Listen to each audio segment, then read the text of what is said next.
this afternoon on a portion of our Purdue extension class that we take on master gardening. Miss Elaine Roney, who is my classmate, will be giving you a briefing this afternoon on animal damage and control. So without further ado, Ms. Roney, the floor is yours. Okay, I ended our session last week. We started off with the weed seeds program, and which also included the animal damage. Wildlife damage management was the beginning of the session last week, and the art and science of manipulating habitats, the animal wildlife section. And what you want to do with the animals is keeping them out of a specific area, which includes fencing, rodent-proof construction screens, hardware cloth, metal bands, electric fence, or caulking ceiling poles. Some of these animals you might have in your gardens or yards would be moles, which are insectivores. They feed on earthworms and insects almost exclusively. They are active day and night. They like moist soils. They easy to move. They move about real easy. They're not blind, but they rely on smell to find their food in the dark. They mate in late February, March, and they have about 3 to 5 babies to a litter. And the babies nest in about a month. They leave. They're on their own. Also, you may see voles. They cover the bees, and these are burrows. They make little tunnels through your yards, and they have 2 to 17 generations per year, and they girdle on trees and shrubs. They make little, they have vegetation. They own your roots and stuff. Also, chipmunks. They feed on your seeds, insects, and berries. They're a nuisance pet. You'll see ground squirrels, house mice. They're nibbles. They'll eat on anything. They barely drink water. They get their water from their food. They're very good at digging. They don't like tall grass because they're scared of snakes. Rat traps to get them. Best to use double bait traps for them. Rabbits tend to concentrate in areas with brush or tall grass. Fencing is a form of exclusion for them. Deer, significant damage reported each year for them. Use 8-foot high fence, woven fence, wire fence for them. Skunks are nocturnal animals. They are very confident animals. They have 4 to 6 in their litter. They mate in February, March. They range. Their range is 2 or 3 miles from their den. They live in trees, hollow logs, and groundhog holes as their homes. You may see coyotes every now and then. They feed on small animals or your pets or your young, weak livestock. Generally kill only when they intend to eat what they intend to eat. Raccoons and possums, they like garbage, compost, your pet food. They're very smart. They're more intelligent than your dogs. They're not protected legally, but you can use box traps or leg traps to trap them. You can use meat or fish or fruit as bait. Basically, that's all I have for the animals. I believe next week from Maryland, you can go with the... Can we ask questions? Yes. Moles. They don't eat your plants? Yes, moles do. They feed on, but basically they eat earthworms and insects. Moles exclusively on insects and earthworms. So now voles do with the V. They don't do plants and roots. And they dig holes. So are they related to moles? Voles are like what? Voles are actually field mice. They're field mice. the vote or field. And you had mentioned about double baiting. Like, Double bait. Double, sorry? double bait like for What is double baiting? two traps next side by side. Oh, Two traps side by side because they're smart. They're smart, right? Double bait side by get side. out of here. So two, That's how you would catch them back. that's why I haven't been catching any mice around here with my You can traps. double bait side by side. Thank you, Figure them out. Thank you, lady. thank you. And you mentioned about rabbits, only fencing? Rabbits, it's best to, well, if you want to trap them. No, just want to get rid of them. Nobody's cooking rabbit. Fencing is the best form. Put them down the ground 2 to 3 inches in the ground. And like that high. Because they don't do much jumping. You think they do, but they don't. Okay, so you don't have to And worry a about wire jumping. fence. Okay. Chicken wire fence. And, You know how the fencing that we had over there? That's the best way. then you mentioned raccoons being so smart.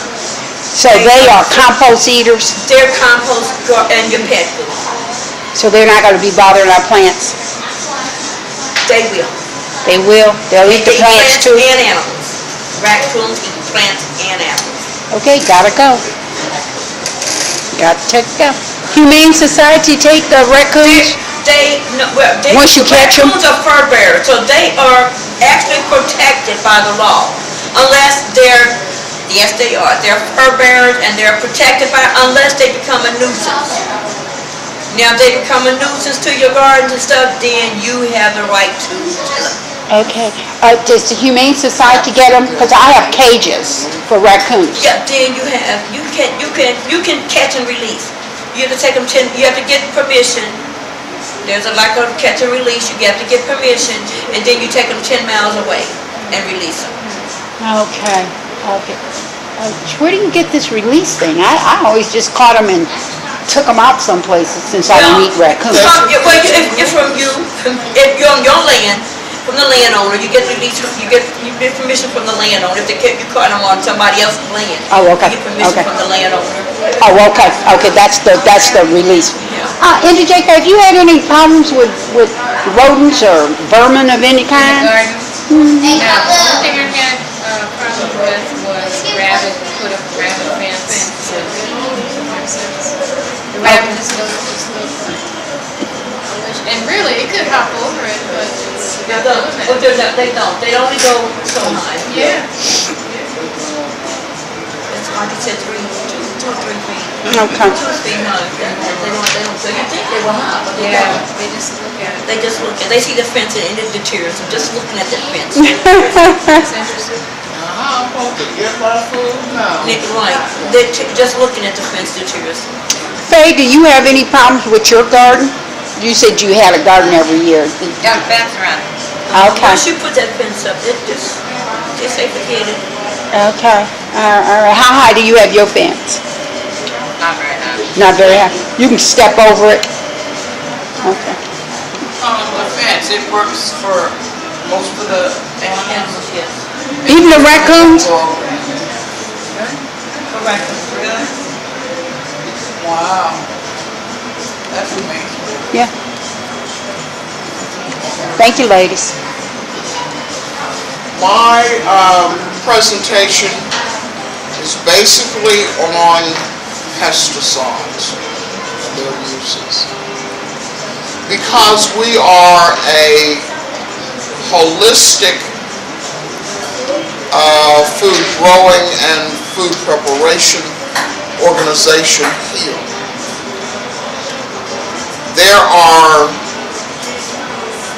it's going to take a lot of research on the parts of the people who do their planting to find out, which natural deterrent will work for the insects and or animals that may attack the garden, because, and I say this because this course is geared towards killing. It is not geared up towards alternative measures for insect Or diseases. or killing or catching and releasing. That is not what we have been mostly taught. We have been taught safe use of poisons. So that is something you need to know. However, I was able to get a website that is recommended, that has information on organic, in organic weed killing, animal control, pest control, what to use that is considered a healthy way or a green way to get rid of your garden pests. That website is www.omri.org.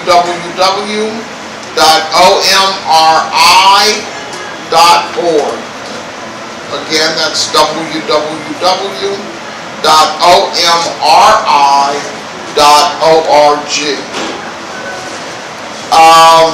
My presentation is basically going to be based on what was taught in the class. And that is the use of pesticides and how to clean them up.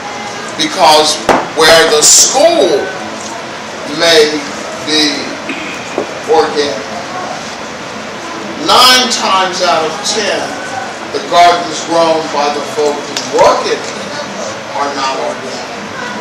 That's why I gave you the website, so that you can check on some of the holistic ways that they have on the website, and they may not be ones that work for us, because the animals that they may have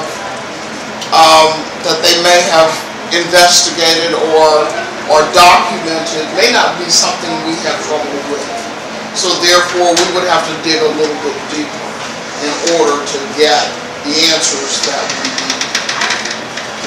There is one major rule in anything dealing with pesticides. It is the one and only rule that you should ever know.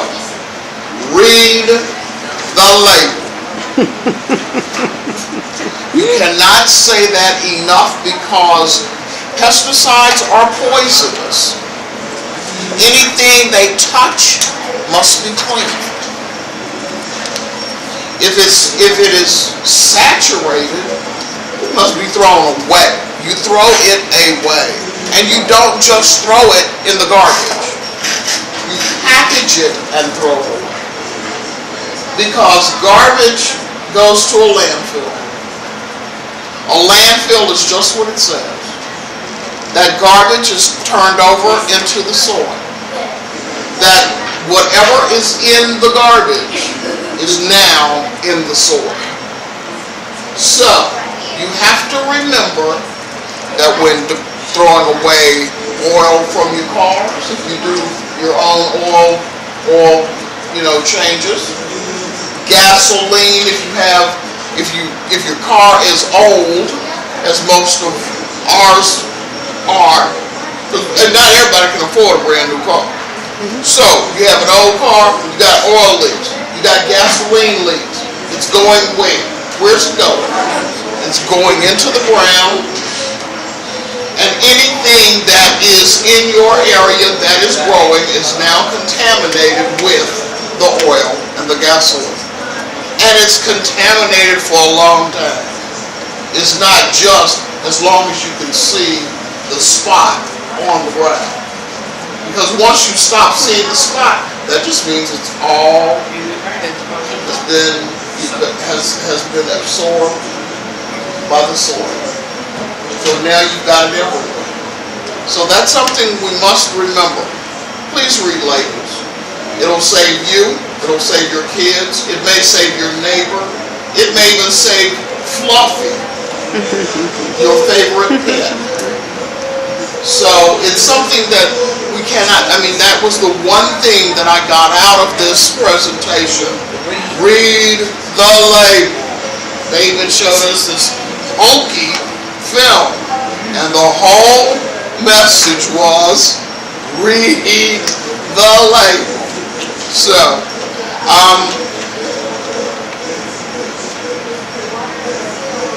identifying the cause of a garden problem is the first step in properly treating a stressed plant.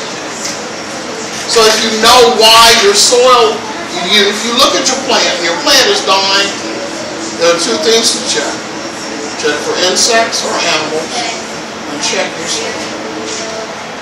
So if you know what to look for, where to start looking, you know where to start treating.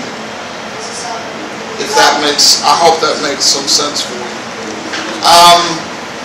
Once you've identified the type of stress creating the problem, you can then choose the most appropriate method to control or eradicate the pest or to alleviate the problem.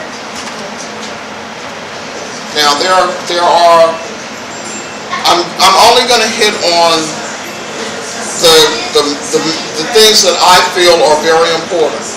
There are 3 modes of entry for poisons in your body: from pesticides or from some of your growth enhancers for your plant.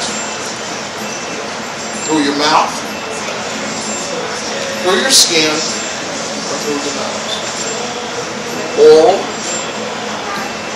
dermal, or inhalation. Mouth, nose, skin. And believe me, it doesn't take much on some of the poisons that you use to kill a plant, or to kill weeds, or to kill ants, or to kill rodents. It does not take much to kill you. And it would not be very pretty for you to come up with some of the plans. They do give you first aid measures and a lot of numbers. One number that you need to have is the Indiana Poison Control Center.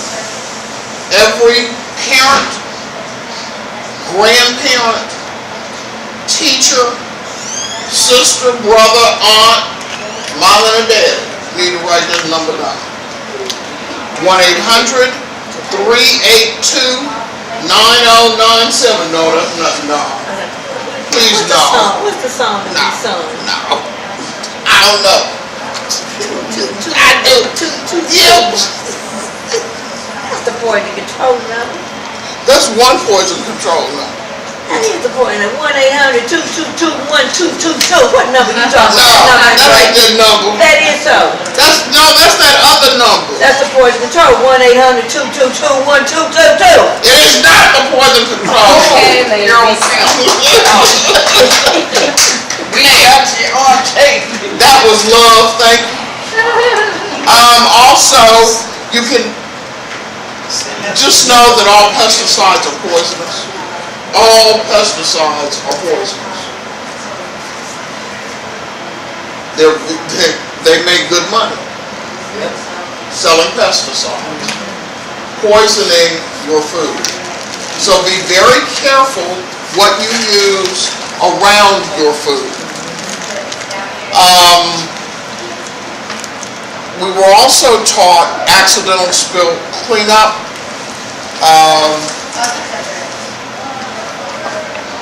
If it's a liquid, you cover it with some type of absorbent. Cat litter, believe it or not, is very good. Cat litter. Sweeping it up, just making sure that you don't get anything on you or you don't sweep so hard and so fast in trying to get it up that you spread it to another area. You seal the container.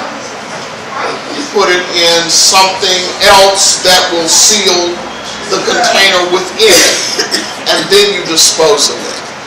You kind of double bag, if you will.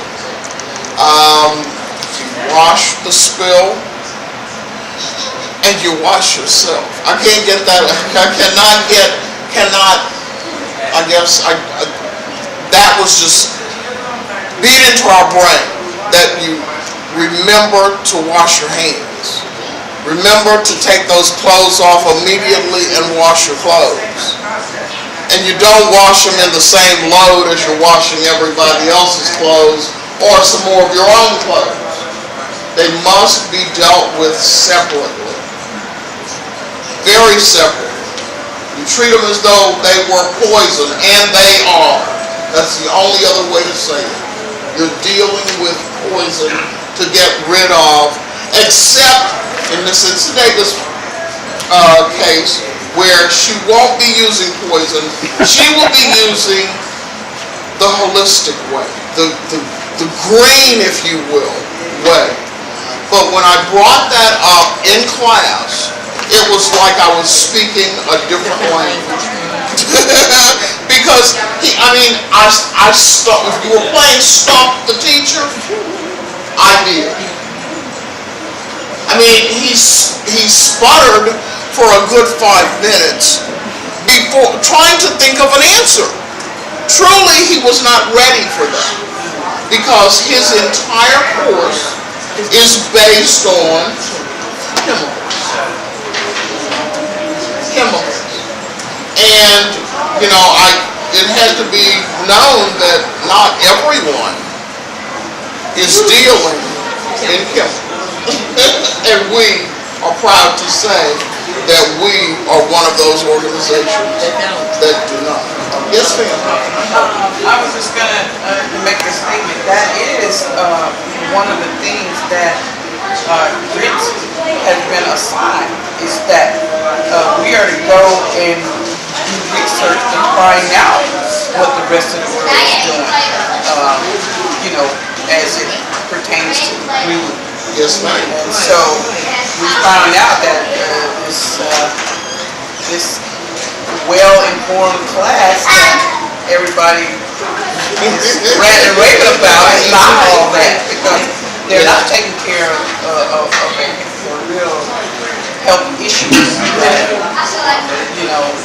pertain to the community. They are thinking about ways to make money and Exactly. help people. They are pesticides and everything. They tell you a few ways to hide and use it, but of course, that's not their plan. Their plan is to buy everything you need poison, to poison you yourself and your family and your kids that are the next generation. Exactly. All the stuff like that. The pets and Now, we did find some interesting organic gardening information sources. Alternatives to chemicals, which I thought was very interesting. Microbial insecticides. Insecticidal soaps. But I'm sorry, I cannot picture us standing and washing our plants, giving them a shower. I'm sorry, that just is that's not feasible. Not if you're trying to grow crops, because you've got more than one plant. I can see if you have your favorite rose bush in your garden, in your flower garden. I can see you standing there washing that. But I'm sorry, It's washing possible. corn crop just ain't cutting it. Especially if you're going the organic way, you just put it in a spray bottle. And, it is time consuming, but if you want those aphids or whatever bugs to be off those leaves, you know, you put your, you mix it in the spray bottle and spray those leaves, and, you know, it is a way to do it, it's just time. And my question then to you is this: if you do that, how often do you have to do that? Well, you do it, you spray it, you spray that leaf down very well, and then you just look for bugs. I mean, you look for it. And You're out there all the time anyway. You could be eating or checking other things. But it's really, the answer to that is just as needed, as far as your organic insecticide of soaps, as needed, when needed. that's what I was Hopefully saying. not. Because if your soil is healthy, and your plant is pretty healthy, and you have your companion plants covering it, hopefully you won't have to be out there doing that too much. You know, the same way that they put poison on fields of plants, when I was growing up, when they got this tractor with this long thing with arms on it that's got these little spray things that they go out and they spray it. I mean, some of it they did by air pump, but then they had these tractors that had these things on that they fill the tank up and it just go around and spray the fields for miles, you know. So there's a way. Oh yeah, and the whole point of the question is to get. I knew the answer. I was trying to get some conversation, get some dialogue going, get you to think about, just as you said, just the way that they introduce poisons. You can do the same thing with your holistic and green gardening application. So that is basically all that I have for my presentation. It goes on and on, but the one thing that you should always remember, there are 3 words. And what are those 3 words? Read the label.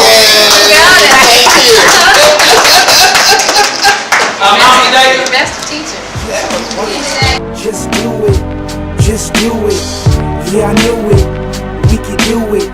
Make it happen, all you do is pursue it.